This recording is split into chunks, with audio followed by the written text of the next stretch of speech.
Hello छात्र, मैं झांसी लक्ष्मीबाई, आपकी हिंदी अध्यापिका। आज हम सपनों के से दिन नामक उपवाचक पाठ पढ़ेंगे। इस पाठ के द्वारा छात्रों के चरित्र चित्रण के महत्वपूर्ण तत्वों को समझने और उन्हें अपने चरित्र को सुधारने के लिए प्रेरित होंगे। चले बच्चों, पाठ के अवलोकन पर एक नजर डालें। पाठ का अवलोकन। इस उपवाचक पाठ के अवलोकन है लेखक परिचय विश्लेषण का पहला भाग। अब हम अपेक्षित लक्ष्यों के बारे में जानकारी प्राप्त करेंगे। अपेक्षित लक्ष्य। इस पाठ के अंत तक सक्षम होंगे कि स्वयं पढ़कर अर्थ ग्रहण करने में सक्षम होंगे, आत्मकथा विधा से परिचित होंगे, मध्यम वर्गीय परिवारों की सामाजिक स्थिति के बारे में जान सकेंगे, विद्यालय का माहौल को जान सकेंगे, अध्यापकों के व्यक्तित्व से परिचित होंगे, भाषाई साहित्यकारों के बारे में जानकारी प्राप्त कर सकेंगे। बच्चों, अब हम लेखक के बारे में जानकारी प्राप्त करेंगे। लेखक परिचय। सपनों के से दिन पाठ के लेखक गुरदयाल सिंह है। गुरदयाल सिंह का जन्म 10 जनवरी 1933 बैनीपत्ता गांव में हुआ था।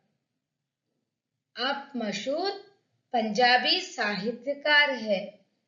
इन्होंने कई उपन्यास और कहानियां लिखी हैं, जिनमें सपनों के से दिन लोकप्रिय है। सपनों के से दिन में लेखक ने अपने स्कूल के दिनों का वर्णन किया है।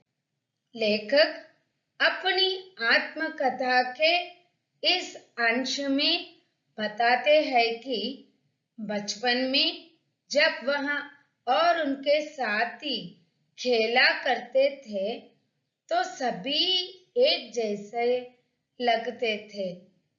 इन्हें 1999 में ज्ञानपीठ पुरस्कार से सम्मानित किया जा चुका है। गुरदयाल सिंह का निधन 16 अगस्त 2016 को हुआ। चले बच्चों, अब हम लेखक परिचय का स्वमूल्यांकन क्रियाकलाप के द्वारा करेंगे। बच्चों, प्रश्न सुनकर उत्तर दीजिए। गुरदयाल सिंह का जन्म कब हुआ? 10 जनवरी 1933, 10 जनवरी 1935, 10 जनवरी 1938, 10 जनवरी 1934। हाँ, आपने सही उत्तर दिया। 10 जनवरी 1933। शाबाश बच्चों। गुरदयाल सिंह का जन्म 10 जनवरी 1933 में हुआ। चले और एक प्रश्न की ओर। बच्चों, ध्यान से प्रश्न सुनकर उत्तर दीजिए। गुरदयाल सिंह किस भाषा के मशहूर साहित्यकार है? पंजाबी, गुजराती, मराठी, भोजपुरी। हाँ, आपने सही उत्तर दिया, पंजाबी। शाबाश बच्चों। गुरदयाल सिंह पंजाबी भाषा के मशहूर साहित्यकार है। चले बच्चों और एक प्रश्न की ओर।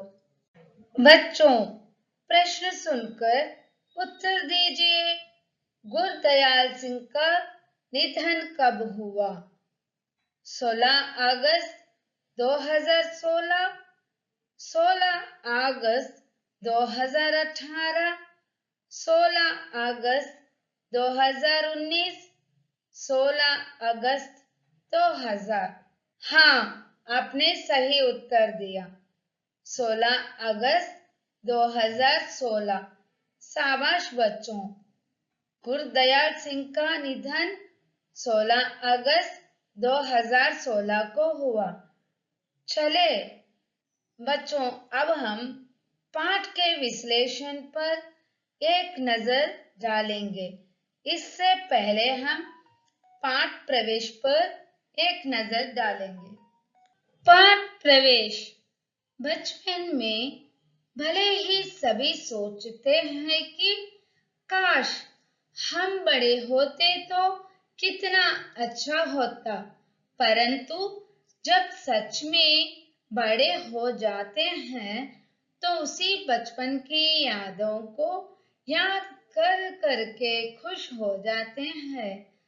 बचपन में बहुत सी ऐसी बातें होती हैं जो उस समय समझ में नहीं आती, क्योंकि उस समय सोच का दायरा सीमित होता है और ऐसा भी कई बार होती है कि जो बातें बचपन में बुरी लगती है वही बातें समझ आ जाने के बाद सही साबित होती हैं। प्रस्तुत पाठ में भी लेखक अपने बचपन की यादों का जिक्र कर रहा है कि किस तरह से वह और उसके साथ ही स्कूल के दिनों में मस्ती करते थे और वे अपने अध्यापकों से कितना डरते थे।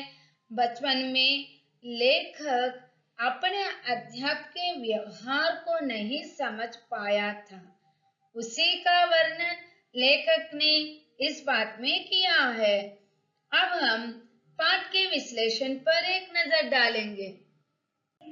लेखक कहते हैं कि उनके बचपन में उनके साथ खेलने वाले बच्चों का हाल भी उसी की तरह होता था।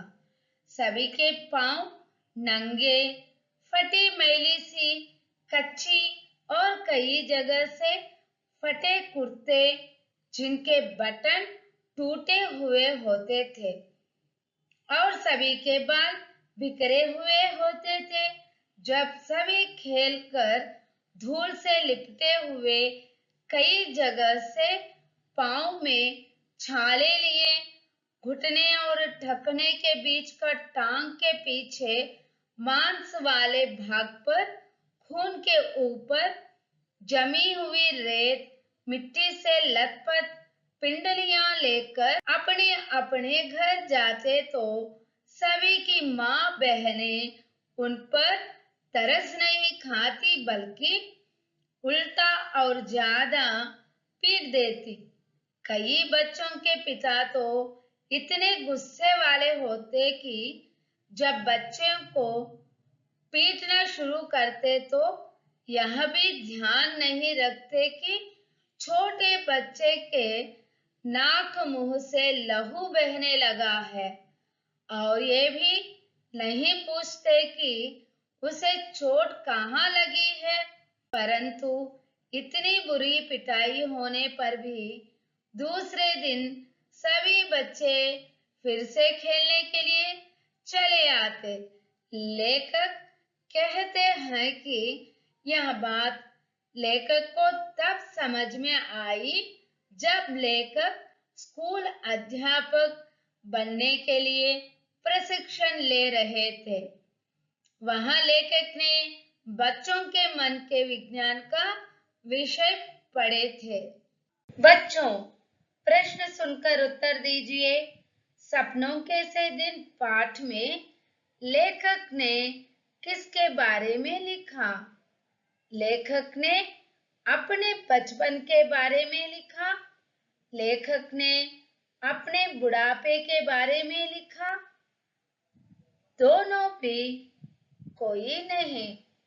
हाँ, आपने सही उत्तर दिया। लेखक ने अपने बचपन के बारे में लिखा। शाबाश बच्चों। सपनों के से दिन पाठ में लेखक ने अपने बचपन के बारे में लिखा। चले और एक प्रश्न की ओर। बच्चों, प्रश्न सुनकर उत्तर दीजिए। बचपन में बच्चे किससे ज्यादा मार खाते हैं?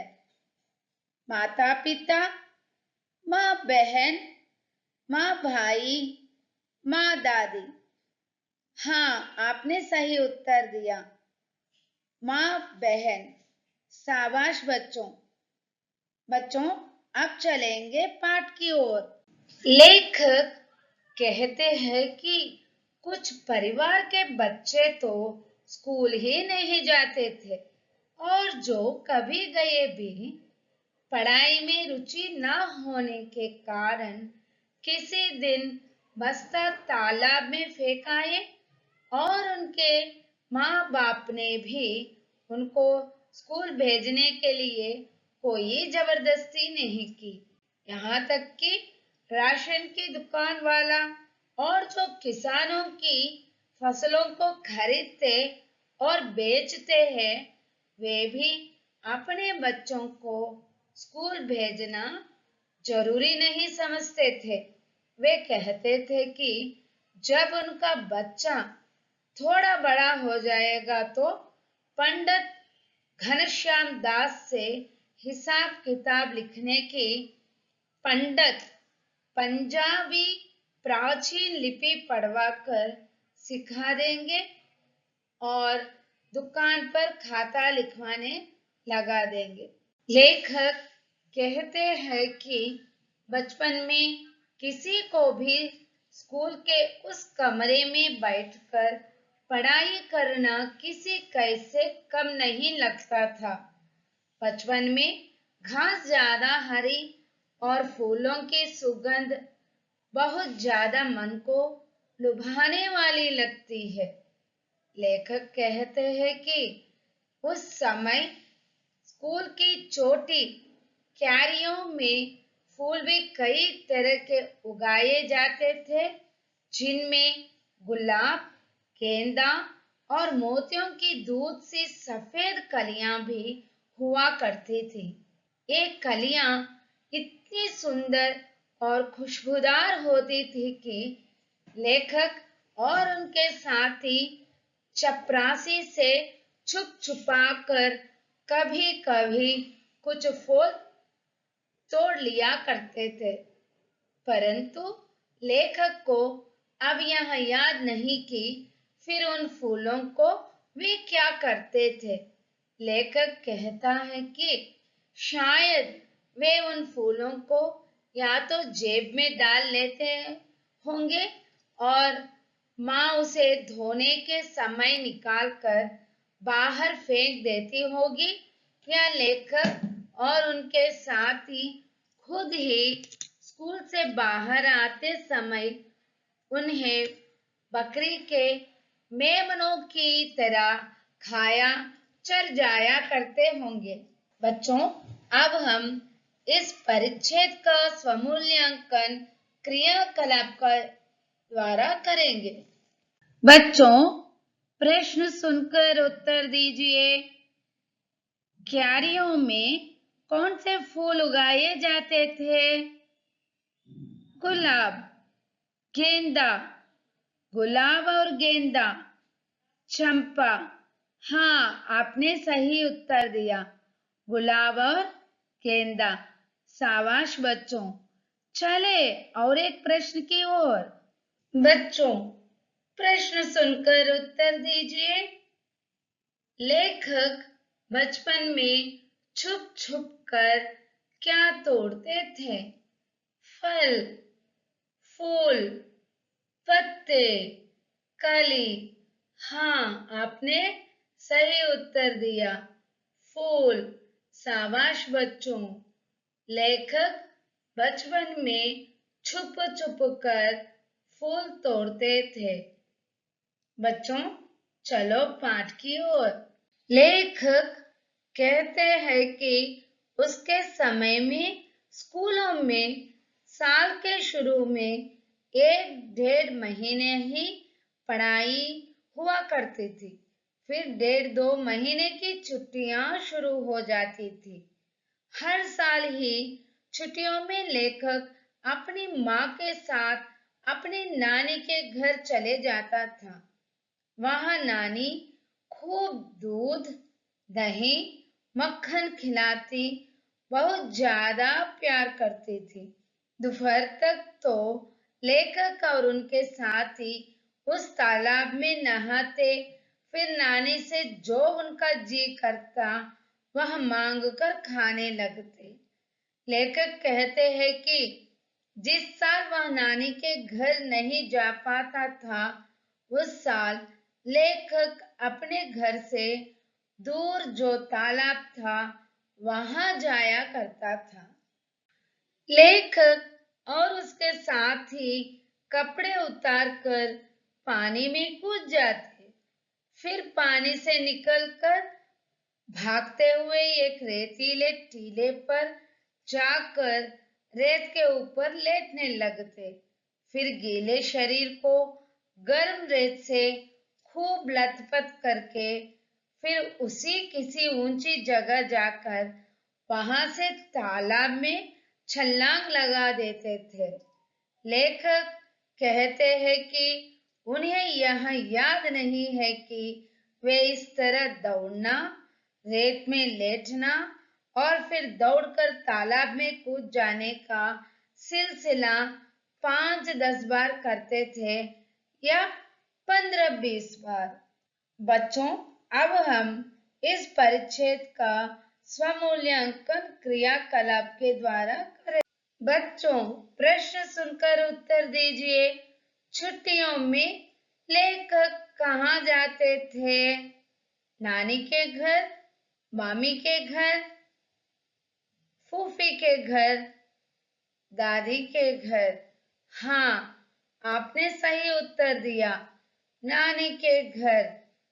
शाबाश बच्चों, छुट्टियों में लेखक नानी के घर जाते थे।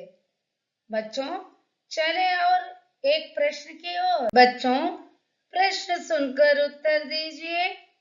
लेखक और उनके साथी कहाँ जाकर लेटते थे? रेत के ऊपर, चोटी के ऊपर, शिखर के ऊपर, पर्वत के ऊपर। हाँ, आपने सही उत्तर दिया, रेत के ऊपर।